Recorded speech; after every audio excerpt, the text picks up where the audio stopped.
gas price gouging. That's the Climate Town video. Who actually controls the gas prices? Climate Town made a really good video on this, so let's take a look. Well, gas prices are high again. That's right, the price of gas is higher than it used to be. And we all know the reason why. There's one man who gets to set the global price of gasoline, I'll be back. that guy is the President of the United States. Thanks a lot, Mr. President. That's so insane. Hey, sorry about that guy. He's just mad about high gas prices and has a deep misunderstanding of what causes them to happen. And he's not alone.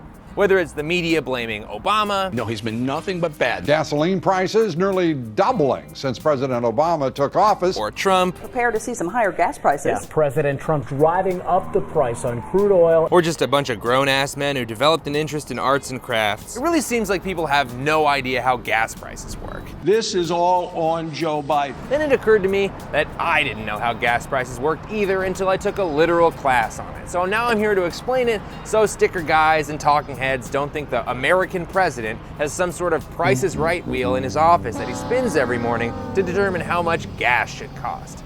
Hi, I'm Raleigh Williams, a sort of gas station Ryan Seacrest, and a climate science and policy master's degree recipient, and this is how gas prices work. Welcome to Climate Town.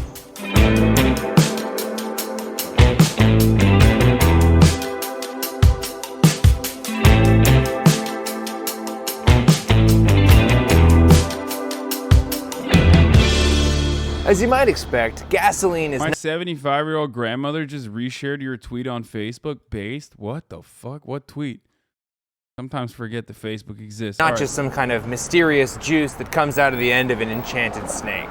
It's a trillion-dollar industry. There's some fucking paperwork involved. In fact, there's a whole government agency called the Energy Information Administration that tracks exactly what contributes to the price of gasoline, and there's basically 4 factors. And not to spoil anything for you, but how much America's president wants gas to cost is not one of them. Let's give it a look-see, Family Feud style!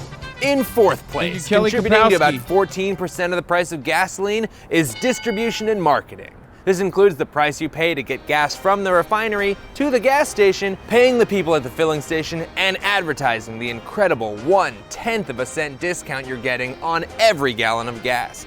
Fun fact, filling stations have one of the worst profit margins of any industry in the US, making an average profit of just 5 to 7 cents per gallon of gas. These guys don't make their money on gas. Gas is just to get people in the door where they can make their real profits selling Funyuns and Big Gulps. In 3rd place, with another 14% of the price of gas, is the cost of turning crude oil into sweet, sweet car juice, baby, which is fairly labor intensive and can also cost more depending on state regulations and corporate requirements. Again, the price of refining is fairly stable. So the only way to cut costs here is by appealing to the notoriously philanthropic nature of companies like ExxonMobil and BP and Shell. I'm being sarcastic. They love money. Those costs aren't coming down. In 2nd place, making up about 16% of the price of gasoline, are federal and state taxes and fees. That's the extra cost the federal and state government adds to gasoline to help pay for things like roads and bridges. And if you're thinking, hey, aren't America's roads and bridges absolutely falling apart? That might have something to do with the fact that the federal gas tax hasn't been raised since 1993. Now, state taxes are a contributing factor to variability across the US. California has higher gas prices because their state tax is one of the highest in the nation, plus they tack on some extra fees to try to account for the very real pollution that driving around creates. Which, seems like a good thing to try to account for. And not for nothing, but the federal gasoline tax in European countries like Germany, the UK, and France, just the tax, is $2.80 a gallon, which makes America's 18.4 cents a gallon, or even California's 51.1 cents a gallon, feel which we literally voted for. We voted for an increase in gas taxes in this last election, not the primaries, obviously. We personally voted for it so our fucking infrastructure be fixed. I advocated for it as well. And except, of course, our infrastructure hasn't been fixed, so I don't know what's going on there. But then again, also, California is very expensive. It's a massive fucking state.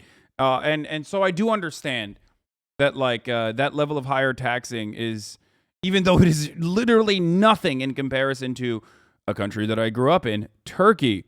Don't know what the gas taxes are there, but I'll tell you that. I'll tell you this much: it is certainly way more expensive. Every fucking European country has a way higher fucking gas tax and also higher prices on gas than the United States of America. Kinda low in comparison. So they're not what's causing spikes or dips for the pinch at the pump. Pinch at the pump? The pinch at the pump. The pinch at the pumps. And in first place, with a commanding 10-year average of 56% of the price of gasoline is oil, baby! That's right, we're talking Texas tea. I'm talking about that rock gravy, black gold, tank top and spank juice, pipeline piss, the old French Kevin, the old hot chocolate for cars.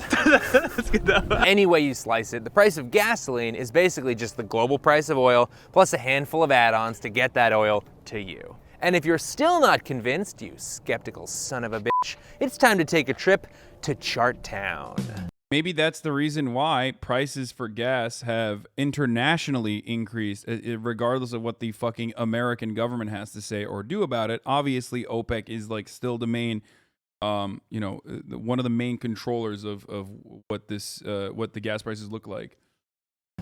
Here we go. This is the price of crude oil, and this is the price of gasoline. And just for reference, here's a chart of the gas price versus tax, here's the gas price versus refinery costs, and here's the gas price versus distribution and marketing. Now, which one of these things looks like it's got the most impact on daily gas prices?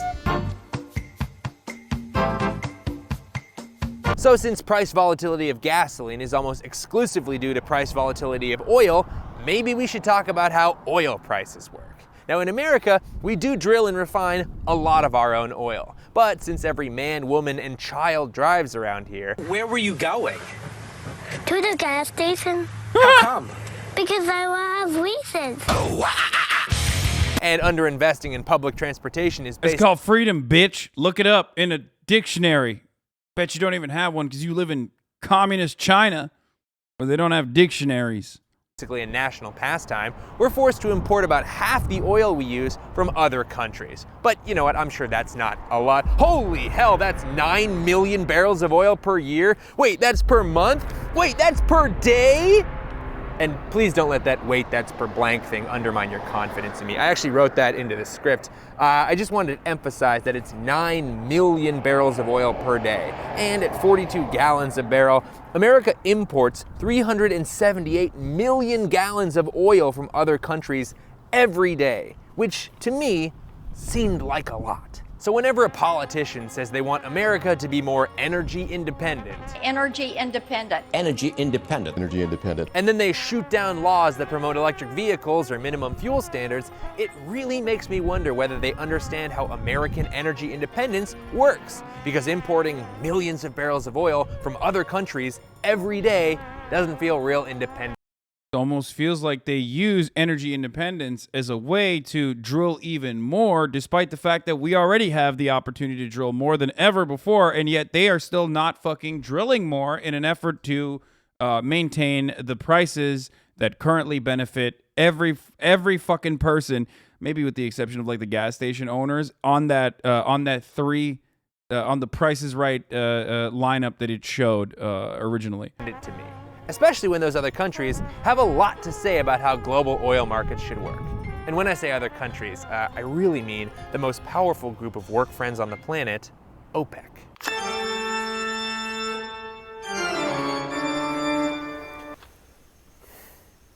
This lighting is not gonna work. Okay, all the way back in 1960, a group of oil-rich countries, including Iran, Iraq, Kuwait, Venezuela, and Saudi Arabia, got together and they formed OPEC. And if you thought the O stands for oil, you'd be wrong. I know, I thought that was a layup too. Probably oil producing, and then I don't know. But it's actually the Organization of Petroleum Exporting Countries. And they got together and formed themselves into a literal cartel. And just a quick note about cartels here. We usually only hear about cartels in episodes of NCIS, and it's usually just because some NCIS writer is trying to get out by 5 that day, and they need a shorthand for a group of people who's gonna cut you in half hot dog style if you try to touch their cocaine. It's also got a sort of cast of the OC goes to Mexico filter like this. Oh man, where are we, Juarez? But seriously, a cartel is actually pretty similar to a Oh shit, monopoly. he's in Mexico. What the fuck? The difference is a monopoly is How did he do that, chat?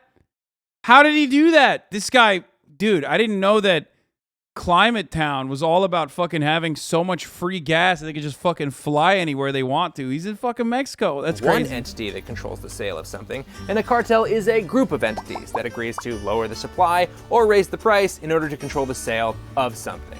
So, by the early 1970s, OPEC countries had confiscated oil operations from the private companies running them, and giant government-run OPEC oil companies absolutely dominated the global supply of oil. And when I say dominated, I mean like LeBron James in high school basketball dominated. Finally an opportunity to show the elevation, the windmill, the creativity, the Okay, extension. it's my favorite channel now.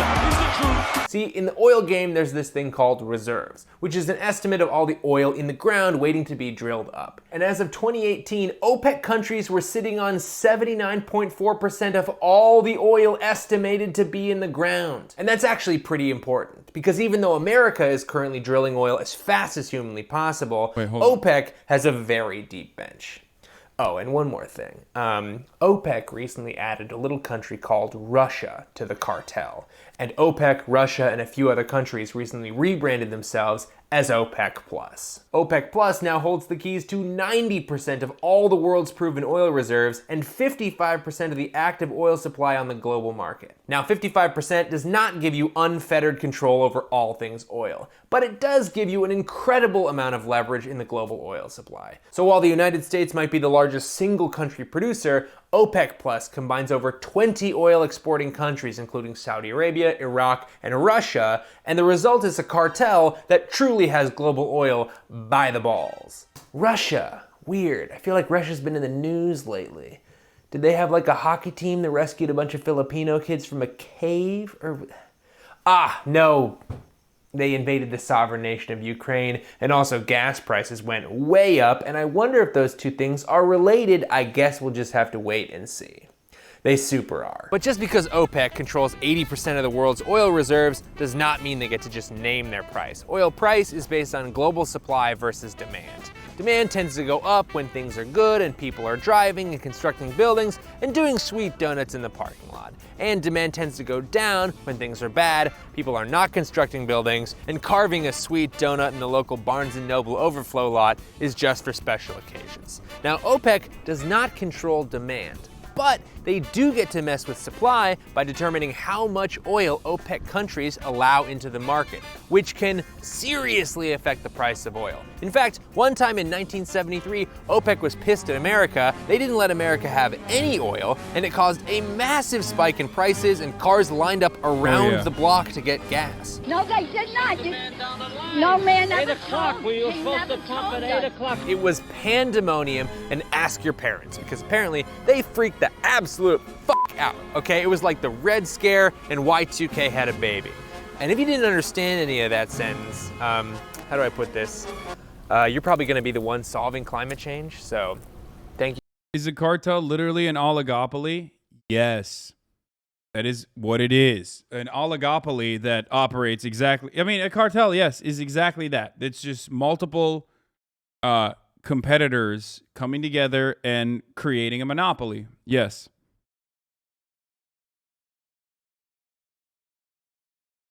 An oligopoly simply is, I mean, oligopoly technically there's like differences in opinion, but OPEC is operating in unison.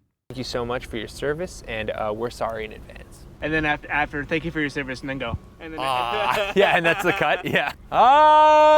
Anyway, OPEC and the other global oil producers, which includes private American companies, get to control the supply of oil. And based on global demand, a per barrel oil price is set. Now, it's not identical in every country all over the world, but since oil is a commodity that can be piped or shipped alarmingly quickly anywhere on the planet, it stays relatively consistent across the globe at any given time. Now remember, gas price volatility is basically just oil price volatility. And oil price volatility happens whenever there are disruptions in the global supply or demand of oil. For instance, when America invaded Iraq in 2003 and disrupted their ability to get oil, the price of gas went up in America. Global markets knew that a country at war might not be able to supply the same amount of oil, so people wanted to stock up on oil as a precaution, causing the demand to go up, causing the price to go up. And yes, this is a gross oversimplification of how it really works. It's really more of a series of feedback loops. Canada said we should invade OPEC Plus. Congrats. You just unlocked U.S. foreign policy for the last 50 years. That put pressure on the system in different ways, as detailed by Donella Meadows in the book Thinking in Systems. Read it if you can. And speaking of a gross oversimplification of how things work, I now present the past 20-ish years of the global oil market. But first, we gotta— I love when someone says, holy shit, you fat ass Americans, just ride a bicycle. Yeah, what a dumbass, dude. Can you imagine not riding a bicycle to work in fucking Los Angeles, where your job is like 20 miles away and you just have to simply bike on the highway and get fucking killed by, you know, traffic? Where are the bike lanes, my guy? Where is the bikeable infrastructure? Where? How are you gonna bike 25 fucking miles to work, dude? Hey, Texans, you hear that? Hey, people in Texas, why don't you ride a fucking bike to work? Huh? You fucking dummies? Yeah. It's 110 degrees outside. Why don't you fucking bike to work, stupid Texans? 45-mile drive. Shut up. If you're European, shut the fuck up, okay? Shut your fucking European mouth up. This is a conversation that does not revolve around you, okay? We got our own goddamn problems here, motherfucker. Europeans be like, why don't you bike to work? I don't understand. Just use the lane. Just use your bike lane. That's what it's for, yeah? Biking to work for many people in the United States of America is basically like saying, why don't you take public transit? It fucking doesn't exist, man. What are you supposed to do? What the hell? Why don't you just like walk to work and then like take advantage of your robust public transit system? Like, I don't understand it.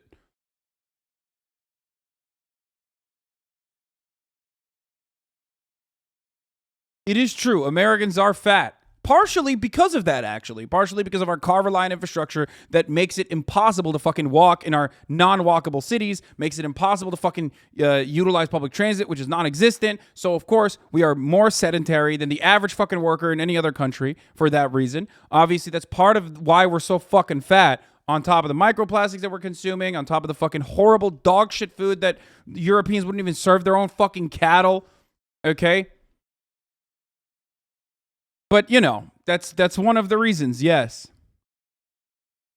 Take a trip back to Chartown, baby. Hot crackers! Oil prices are coming up fast in the early 2000s as instability in the Middle East and the invasion of Iraq reduces OPEC supply, and oh no, here comes Hurricane Katrina absolutely ham-yammying the oil refineries in the Gulf Coast. Global supply goes down, and what's this? Global demand for oil is surging. Use your privilege. I'm a Canadian, though. Use your money to make it better. Use your privilege to make it better. Simply a Dumb is the best fucking chatter name I've seen thus far. Because that is the dumbest yeah, dude. Let me just fucking... Oh my God. Let me just undermine the entire hegemonic capitalist structure, okay, that has created multi-billion-dollar fucking... the multi-billion-dollar auto industry that has been able to dictate the way that our fucking public infrastructure is extremely car-reliant over the course of the past fucking 100, 200 goddamn years with what? My fucking Twitch earnings, dude? Why didn't I think of that? I'm so fucking stupid. After all, at the top of the hour, there's a 60-second ad break, and every single time I promote that and then tell you can avoid those ads by telling you can fucking subscribe, you end up subscribing for $5 or for free with a Twitch Prime by connecting your Amazon Prime account to your Twitch account where you get one free Prime subscription a month, or by gifting subs. Yeah, let me just fucking lobby the government against 200 years of built-in fucking initiatives and the way our existence has been centered around cars and how it's a individualist attitude. Cars are freedom. Let me just materialize some fucking railways, dude. Thank you. It's top of the hour with the 5 get the subs. Thank you, Bill Vog, for the 30 gift the subs. There you go. Now I'm one step closer to fucking materializing trains. Hold on. Railroads. Abolishing highways, destroying them, okay? All of a sudden, I'm making the roads smaller and building sidewalks all around Los Angeles. Holy fuck, it's crazy. It's happening. Here's the 1 minute ad break now.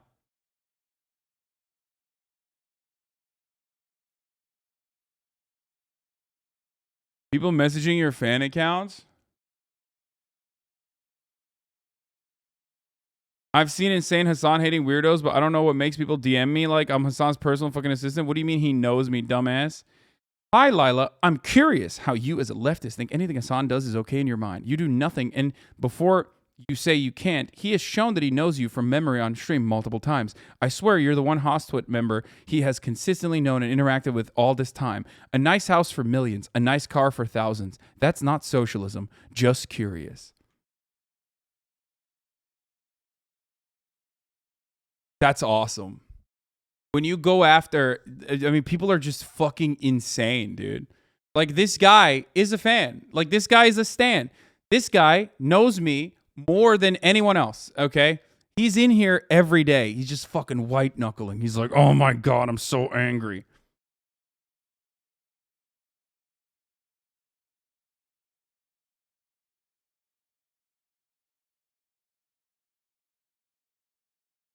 He added just curious again. It has to be sarcastic. This has to be like satire, I think.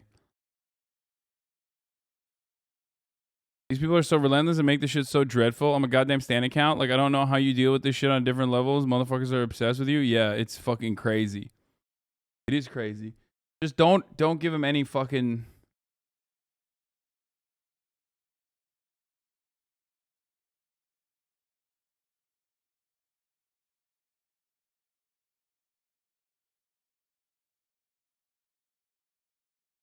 You can easily afford to lay roughly 28 feet of track if you find a way to use non-union workers.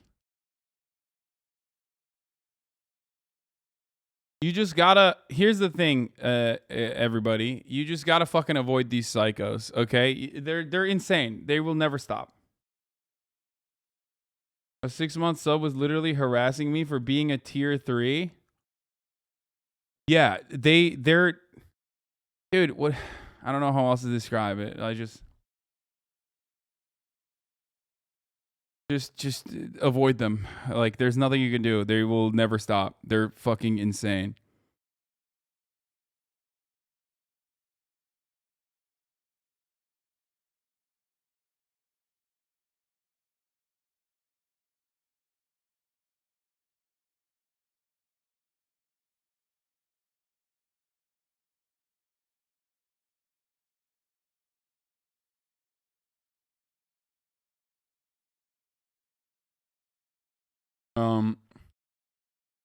All right, let's continue. Due to the emerging markets in Asia, we've got ourselves a good old-fashioned price increase, friendos. More global tension from North Korean nuclear testing, Israel and Lebanon at war, and 1,000 other problems give oil markets the heebie-jeebies. They want to buy that oil. Demand spikes, and oil is $100 a barrel, $120 a barrel, $140 a barrel. Good Charlotte, that's an expensive barrel. And since every major form of transportation and construction is addicted to oil, every government, business, and individual in the world has no choice but to buy that oil at outrageous prices. Companies' budgets are stretched razor thin, and any little snap could force them into bankruptcy. But I think things are going to be just fine for the year 2008. Oh no! The U.S. housing market crashes and a global recession tips business after business into bankruptcy. Demand for oil plummets and oil prices crash to $32 a barrel. Things are terrible, but the world economy is clawing its way back and demand increases. Then we've got the Arab Spring and the collapse of Libya taking millions of barrels of oil off the market. Supply goes down. You know what that means. The price of that good old French Kevin just went up. Oh, here comes Russia attacking Ukraine in 2014. Supply goes down, prices go up, but wait a minute, what's that sound? It's the fracking boom from the USA, and they're fracking the absolute molasses out of North Dakota and the Permian Basin, flooding the market with oil. But as supply goes up and prices go down, a bunch of those US fracking companies go out of business because fracking isn't profitable and oil is under $60 a barrel. Talk about boom and bust, baby! Plus, it turns out there's a whole bunch of other problems with fracking, and now OPEC is playing chicken with US fracking companies and also a million other factors, and oh my God, what a ride. But if I know my stuff, 2020 is going to be smooth sailing forever. And then knock knock, it's a global pandemic and everything shuts down. People aren't flying, people aren't driving, construction projects stop, and the parking lot donut. Bro, you're a millionaire, don't affect you. Brother, a lot doesn't affect me. I'm also white, but I talk about fucking systemic racism. Should I stop doing that as well? I'm also cisgender and heterosexual, but I talk about LGBT discrimination. Should I stop doing that as well? Well, of course, you want me to stop doing that, but, you know, I do use my fucking privilege in every fucking capacity for good, you know. Hasn't stopped me thus far. is placed on the critically endangered list. The world economy stalls, and for the first time ever, the supply and demand of oil was so utterly out of whack that the price of oil went negative for a day. But even though oil prices went back into the positive the next day, prices were still so crazy low for gasoline that some places were selling it for 85 cents a gallon. What is this, 1993?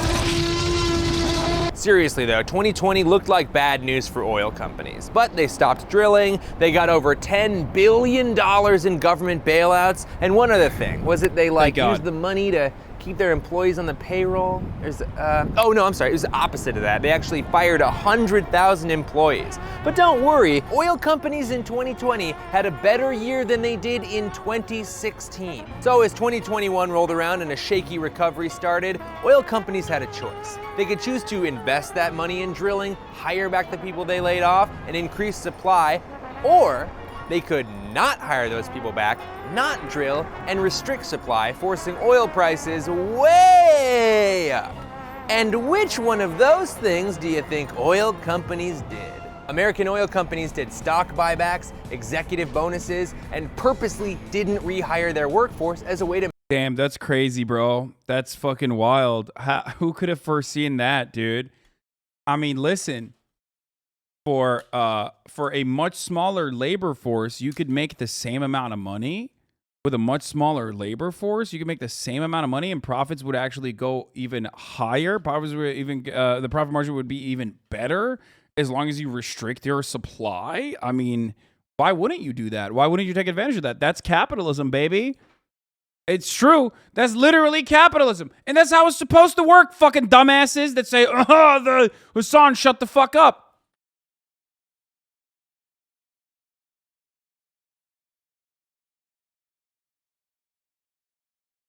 To maximize profits. And of course they did. They're oil companies. This is almost too dumb to say, but oil companies like when oil prices are high. They sell oil for money. And since drilling operations slowed down as a result of the pandemic, they now get to enjoy massive oil profits as they slowly ramp drilling back up. And if you don't believe me, just ask oil companies. Would Pioneer... Oh yeah, this is my favorite. This is literally one of my favorite fucking videos of all time. We've watched this many times on this broadcast, probably seen it as well. In that scenario, potentially increase production to help make up any potential shortfall? No, Pioneer will stay with our plan. We announced a CapEx plan. As I said, regardless of whether it's $150 oil, $200 oil, or $100 oil, we're not going to change our growth plans. We will continue to prioritize free cash flow generation over the pursuit of volume growth. We have no intention of adding incremental barrels into the market. So if the president phoned you up, Scott, and said, you know what, we need some more oil, what are you going to say to him? I'll tell him we have a pact with it's all about the shareholders. Our shareholders own this company. They want a return of cash. We know what... Biggie Hollowbox, Intel Chief's executive, said on Friday that the company has no need and no intent to invest in production growth. Investing for the sake of growth is not what investors want. It's true. It's true. Why would they? Why would they reinvest in production growth when they can make the same profit margin with less oil? While you, the consumer, is getting shafted at the fucking gas station. That is capitalism. That is the true nature of capitalism.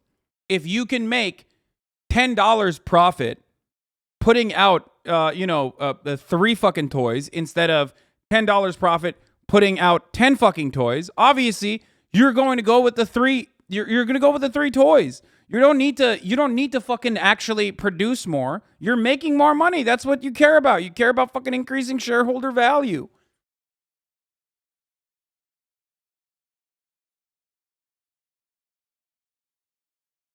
Well, technically, the profit is still the same. You'd be making less profit if you're making 10 toys in that same market.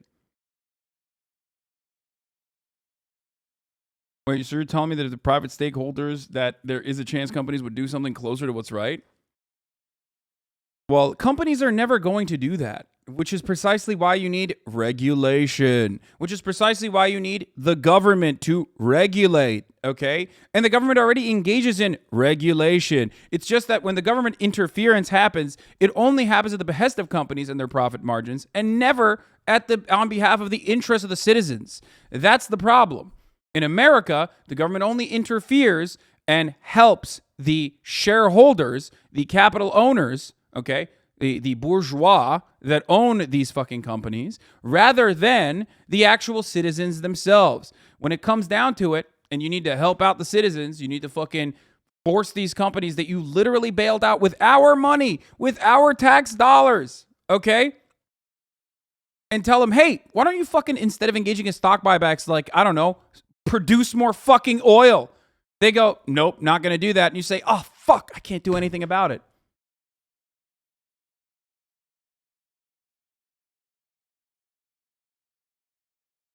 Someone had a take on that.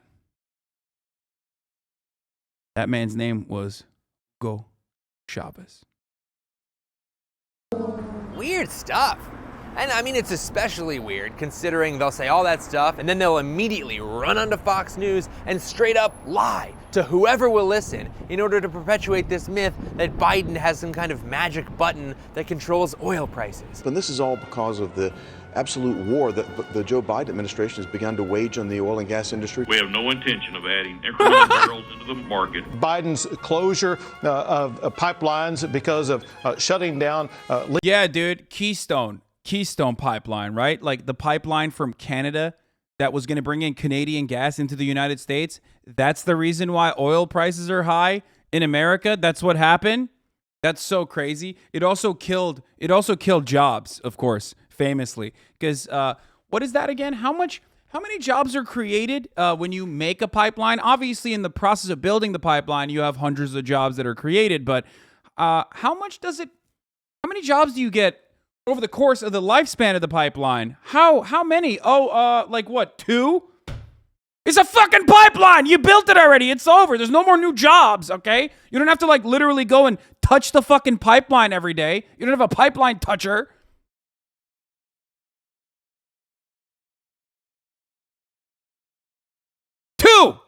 You're like fucking maybe 10.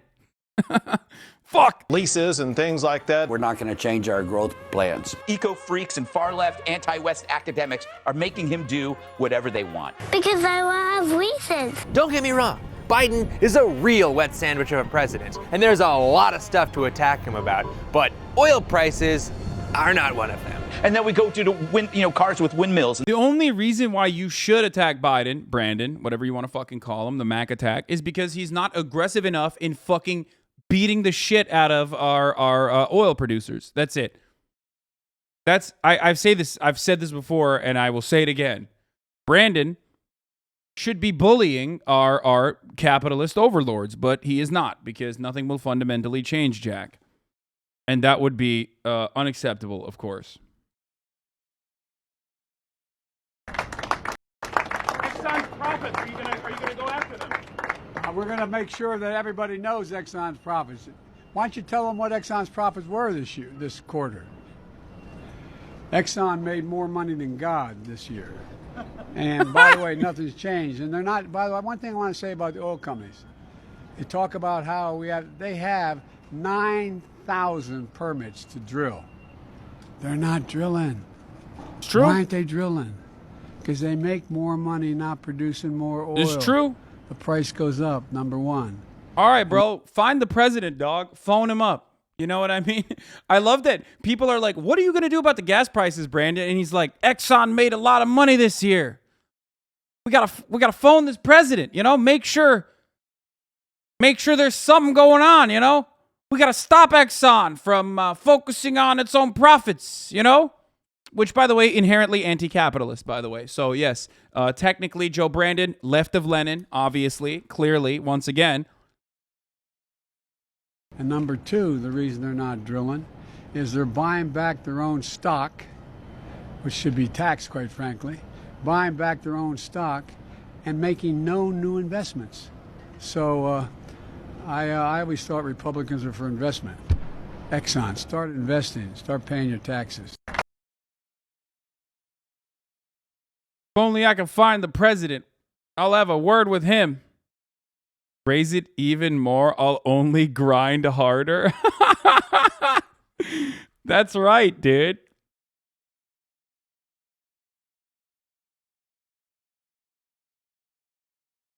I do some oil gas drilling tidal work in Western PA. Once Russian invasion happened and the prices spiked, work stopped immediately.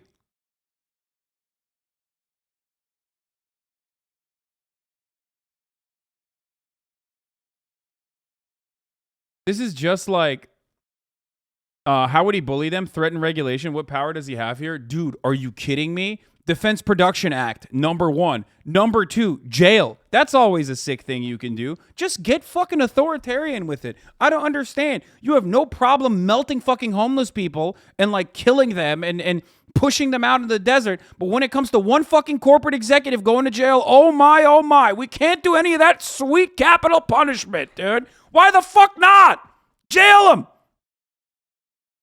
The government does it on a regular basis to fucking random Muslim people and shit. Why can't we throw one fucking oil executive in jail and be like, hey, it's a deterrence measure, you know? The rest of you motherfuckers got to figure out how to act right. Can you imagine? When is the last time we've actually sent when is the last time we sent an executive to jail for doing capitalism the right way and not actually fucking over investors like, I don't know, Theranos or whatever. You know what I mean? I'm talking like actually doing capitalism a little too much. Never. It doesn't happen. Why can't we do that? We should do that.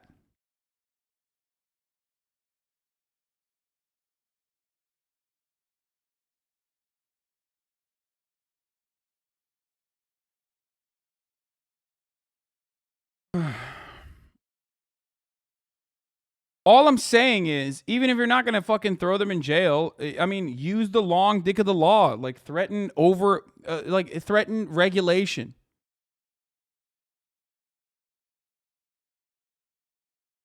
It was like one guy from the 2008 housing crisis, but it wasn't even the right guy. It was like fucking, it was a fall guy.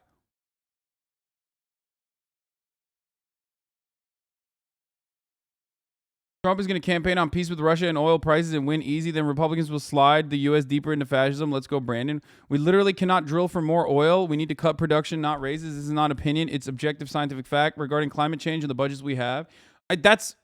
Dude, I don't even disagree with you. Obviously, our energy production is over reliant on obviously gas and oil, fossil fuels in general. And I do think that we should do the other thing. Okay. But even with what we currently have, we're not even working with it. Threaten to nationalize oil production, I think, or just do it, actually. How about that? That would be pretty sick.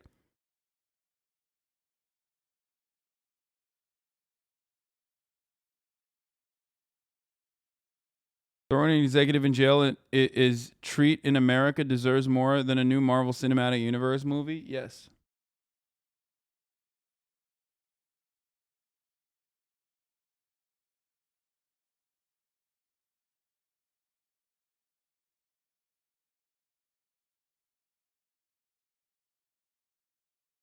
I mean, American companies operate in such a fucking horrifyingly makes it infinitely easier to regulate prices and increase prices without seeing significant issues down the line. Let me finish. I forgot to finish the video. Sorry. I got just so a bunch of rascals selling their tank top and spank juice. What could that guy possibly think we're talking about? I'm going to grab that new Mountain Dew that I've been fucking waiting on. But you don't actually have to know what tank top and spank juice is to know that gas prices haven't really gone back down to pre-pandemic levels, and that's because the globe's oil suppliers are perfectly fine prioritizing short-term profit over actually increasing supply. Oh, they'll pretend that they're being held down by the man and all these regulations, but that's actually a lie. I made a whole video about this, and it turned out pretty good, so you should consider watching it. That was a great video, by the way. We watched that too. Is that the big dogs like BP, Chevron, ExxonMobil, and Shell are posting record high profits, but spending record low amounts actually drilling and reinvesting. Okay. officially drinking the original Taco Bell Mountain Dew Zero Sugar Baja Blast, which is natural and artificial tropical lime flavor. Okay. We're going to pause midway through this video to give you a Mountain Dew review. This is a zero sugar Dew. Okay. As you guys know, I'm the soda connoisseur here. Big soda boy here, obviously. America's last defender of sodas. And I'll tell you this much. It's bottled under the authority of PepsiCo, okay, in Purchase, New York. Caffeine content is 68 milligrams for the 12 fluid ounces. And I'll tell you this much, okay? I'm going to give you I took a baby sip, okay? Let me first and foremost get the... let me open up my palate really quickly. Okay. All right. Very good. Very good. Now, is this chilled? It could be, the temperature could be a little bit better, but unfortunately, this is the best we got for now. Okay.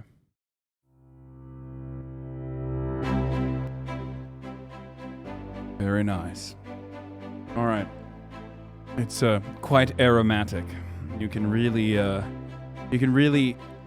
smell the gum arabic calcium sodium EDTA and the yellow 5 in this, which is illegal, of course, in cucked nations like Europe. So good luck getting a fine specimen like this in a European country where your disgusting government regulation gets in the way of consuming such delicious, delectable, fine beverages. Carbonated water, citric acid, natural and artificial flavor, sodium benzoate, which preserves the freshness of this delicacy, potassium citrate, caffeine, sucralose, acesulfame, potassium, gum arabic calcium disodium EDTA to protect the flavor, sucrose acetate, isobutyrate, yellow 5, and my favorite, Blue 1. Now, Blue 1 is a unique component to the Mountain Dew franchise. This is a collaboration with Taco Bell. Well, no, I've never had this because this fine specimen is unavailable in a diet form until now.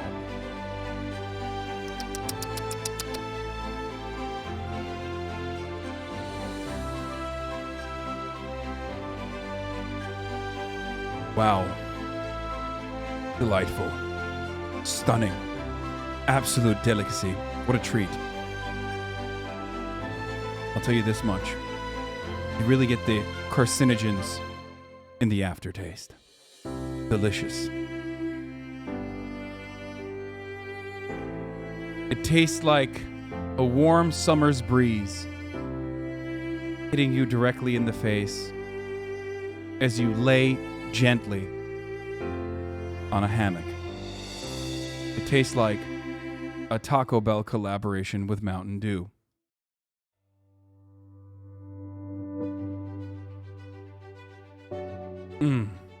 Yummy. Now, I'll tell you this much. This decadent adventure that I just went on, not that good. Okay, all jokes aside, it's actually not that good. I think that Mountain Dew, like the original Dew, they fucking hit the formula, okay? They made the greatest beverage, the nectar of gods, okay? And ever since then, like, all the other variations have not been that good. This unironically tastes like drinking like a blue Gatorade. Sodafied blue Gatorade. Was this a real ad? Fuck no. No, I do this shit for free, brother. I'm an actual soda boy. You think Pepsi would fucking sponsor me? What are you, insane? It's actually not that good. I was expecting more of a kick. It tastes nothing like the actual Taco Bell one. They fucked up something in the process. I've never personally had the Taco Bell Baja Blast because like it's with real sugar. So I was very excited about this. But I'll tell you this much. I think Diet Mountain Dew and Mountain Dew Zero as well actually have created a formula that is like excellent. So everything that they do, all the variants that they go after, is not as good as the OG shit, you know? DC is way superior to Mountain Dew. I mean, DC is my staple. I love Diet Coke. I'm a huge fan of Diet Coke. You guys know this. You are weird as fuck. Baja Blast and Mountain Dew with margarita mix in it.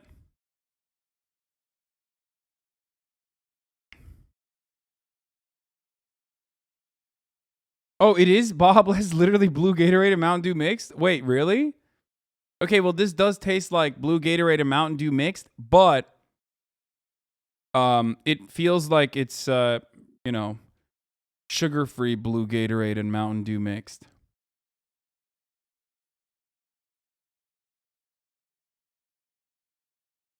It doesn't taste that good.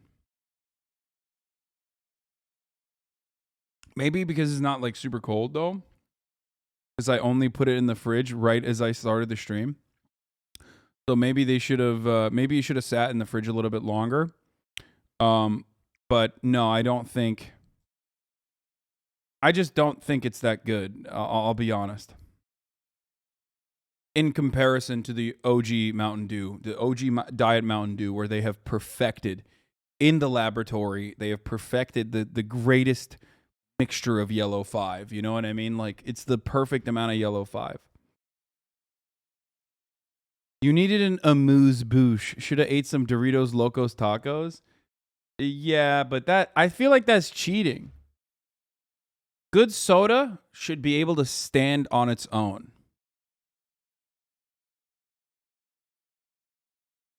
So yeah, what's your opinion on Diet Coke versus Coke Zero? I'm a DC boy for life. I don't like Coke Zero.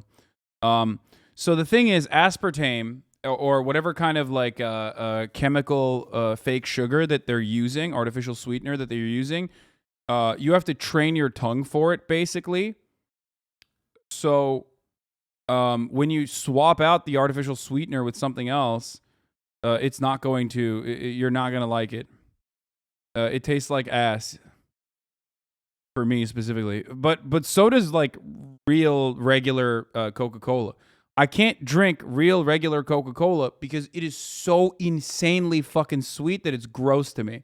Because I'm so used to drinking the artificial sweetener that I like the taste of that artificial sweetener. So regular soda I can't drink. Like it's incredibly sugary. Why do you know so much about Diet Cokes? My entire family is diabetic. I grew up on drinking diet soda and like learning to appreciate diet soda, I guess, at an early age. But that is what it is, yeah. This is probably one of my most... Iron Brew is one of the best in the world. Don't care what anyone says. Moan the Scotland. I do like Iron Brew. I've had it. They changed the Coke Zero recipe a few months ago and now it sucks. DC is definitely the choice now.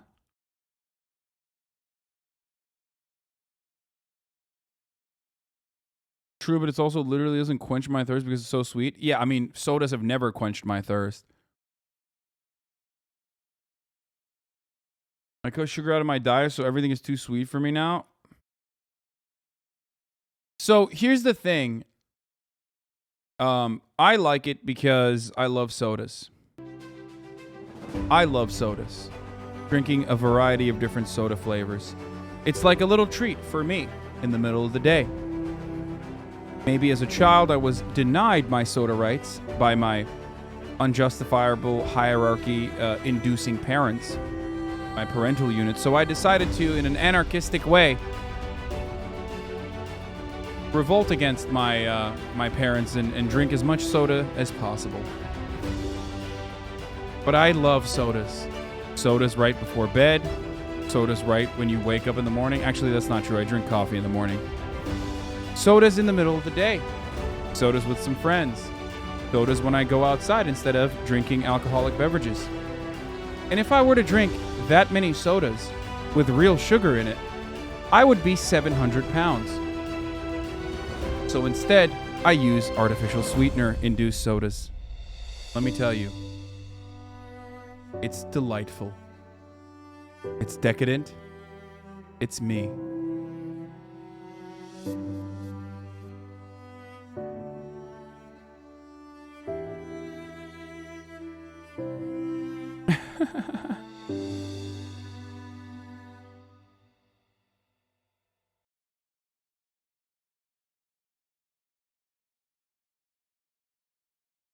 Instead, you're 650 pounds. You're dumb. Soda is so bad for you. I know. I don't care. I know. I know sodas are bad for me. Diet Coke with no caffeine in the UK tastes the same, so it feels very guilt-free, and I love it. No, I love caffeine, though. I like sodas because of the caffeine. Sodas are the champagne of the proletariat? Yes.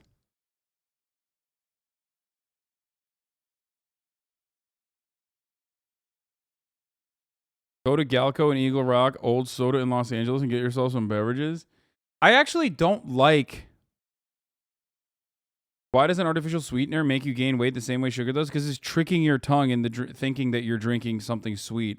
When, like, the amount of fucking real sugar in there is so minuscule. That's it. That's the reason.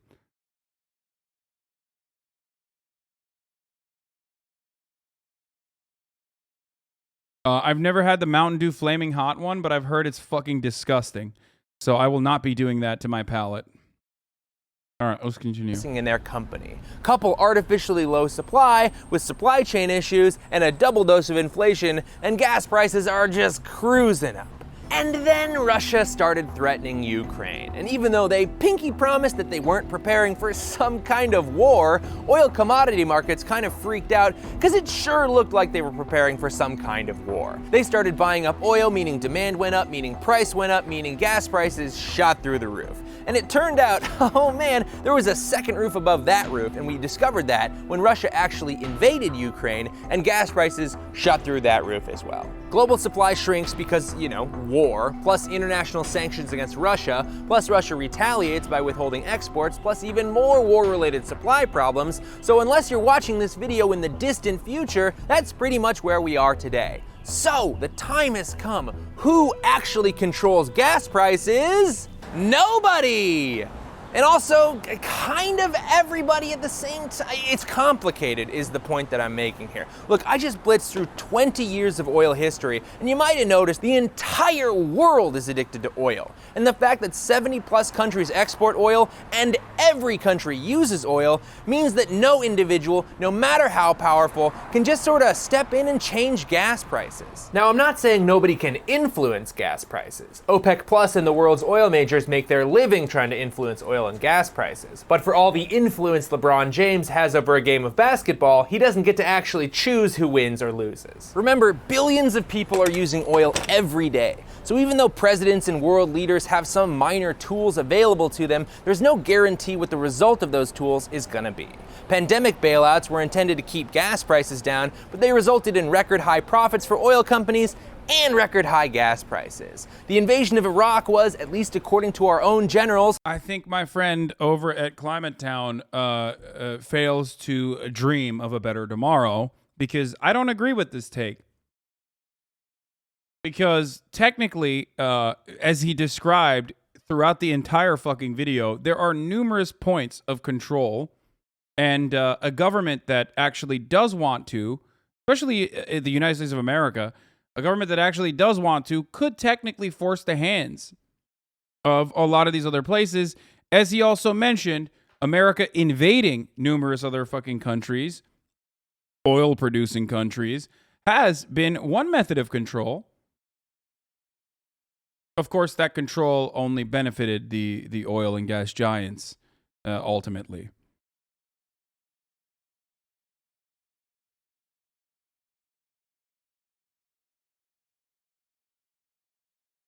To secure Iraq's oil fields. But prices spiked anyway. The oil market is a complex system, and complex systems by their very nature are impossible to predict. But it's not hard to see how much oil companies benefit from the whole globe being completely addicted to fossil fuels. So the next time you pull up to the gas pump and prices are high, which, let's face it, it's probably right now, just ask yourself one question.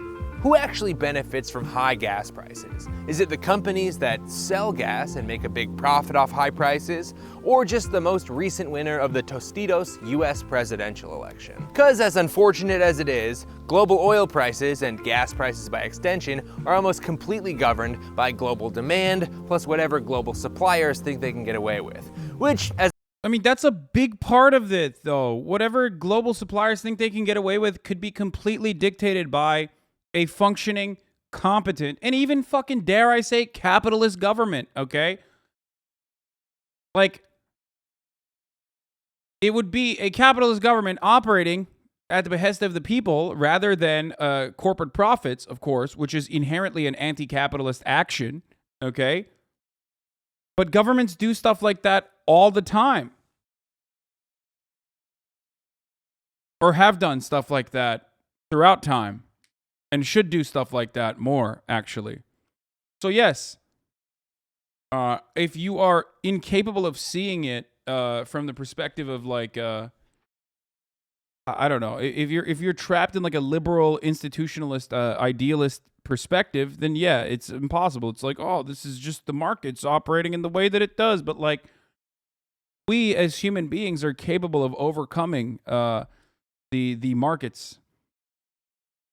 Especially governments are capable of doing that.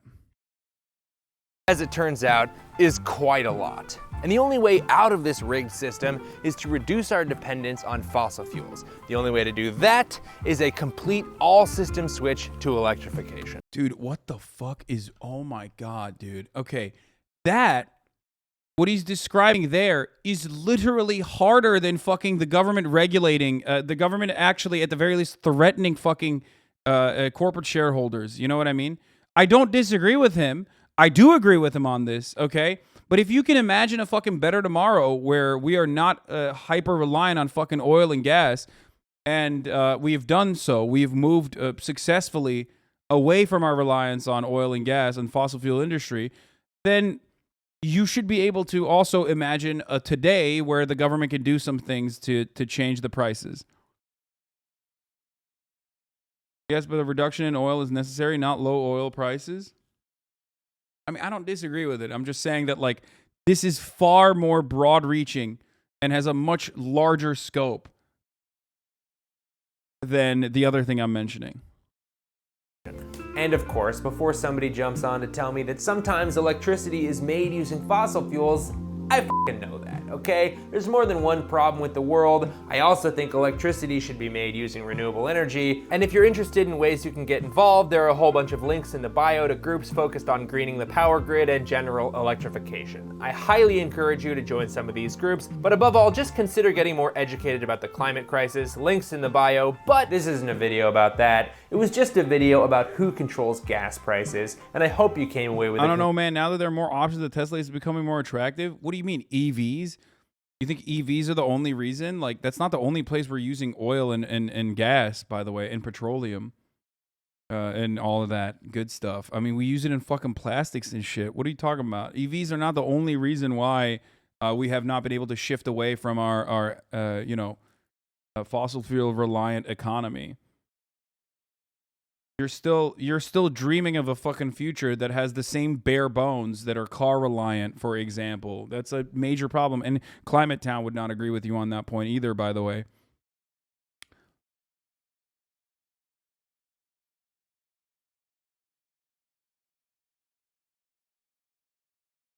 Annoying when California voters complain about gas prices due to gas tax as opposed to corporate greed.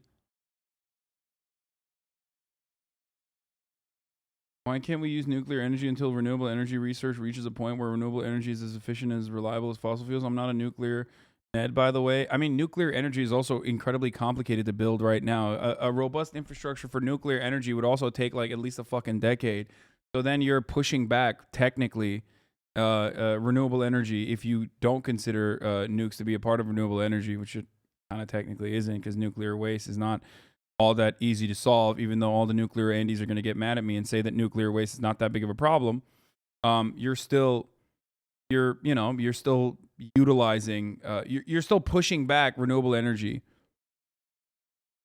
But not only that, but also, here's another fucking horrifying reality. It doesn't matter where we're going because even the renewable energy is slowly but surely being overtaken by the fossil fuel industry, purchasing as many fucking renewable energy initiatives and companies as possible as a way to fucking hedge their bets and also halt progress in the renewable sector as best as they possibly can, while simultaneously using it as a fucking brownie point PR talking point, like Shell being like, oh, look at us, we're doing renewable energy initiatives actually.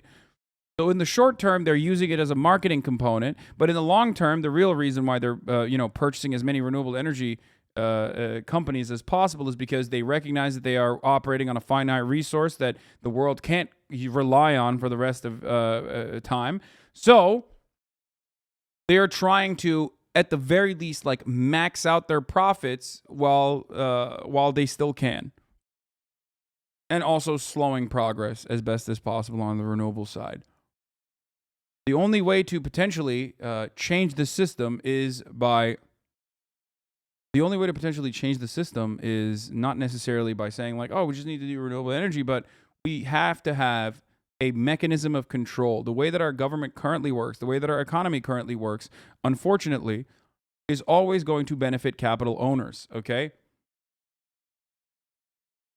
The only way to do that is by creating labor power, creating working power, worker power. You need to drastically undermine the current hegemonic structure and rebuild it slowly but surely. It's the same concept as like UBI, for example. It's too late to change the system. That's not the case at all. That's crazy.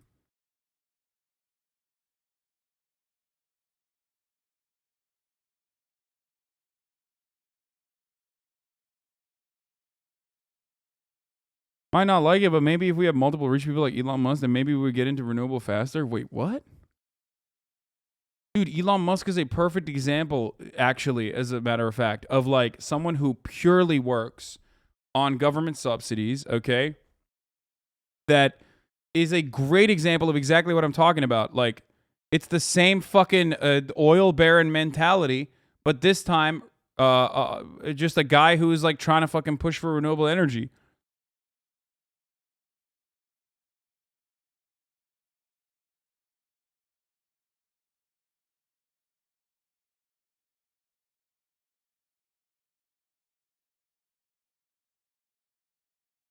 Elon Musk is currently also refusing to, in all of his like in his magnanimous nature, for all of his like fucking charitability that he gets from so many people, right? And how awesome he is, right? That everyone thinks he's so fucking awesome, he's saving the planet, has still not opened up fucking fast charging locations for every single electric vehicle.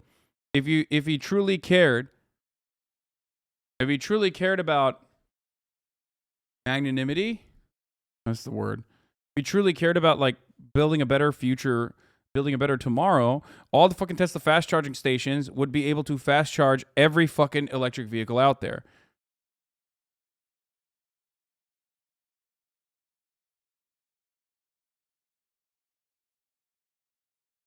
It is currently speculated that the current uranium supplies would last 230 years at current consumption rates. Seems like more than enough time to figure out renewables.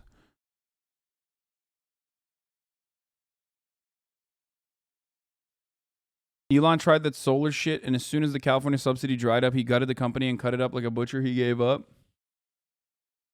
His only patent is on a special adapter for charging stations that only allows Teslas to. Yeah. Yes, his only patent is the latch preventing other cars from using Tesla stations. I know.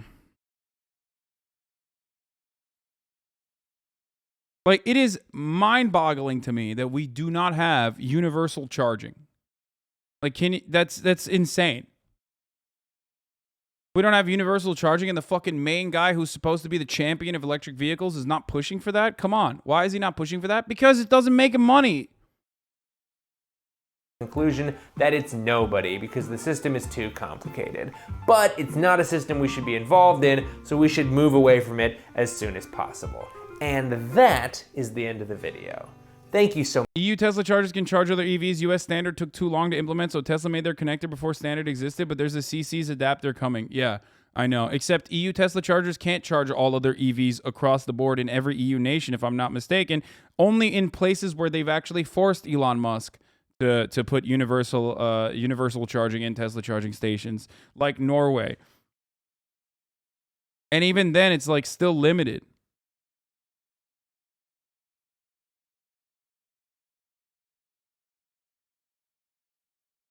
That's just human nature, though. Some people won't push stuff like that without some form of personal gain. No, no one will push for that. It's literally just, or Europe. When I say Norway, I mean Europe. And now they're doing it. They're doing it in other places too, but only doing it because the government said, fuck you, you have to do this. We haven't done that, fuck you, you have to do this here in America. It also, if I'm not mistaken, exists in China too, right? Tesla uses the same Mennekes connector in EU, and they're rolling out non-Tesla supercharging to more countries right now. Yeah. I wonder how that happened.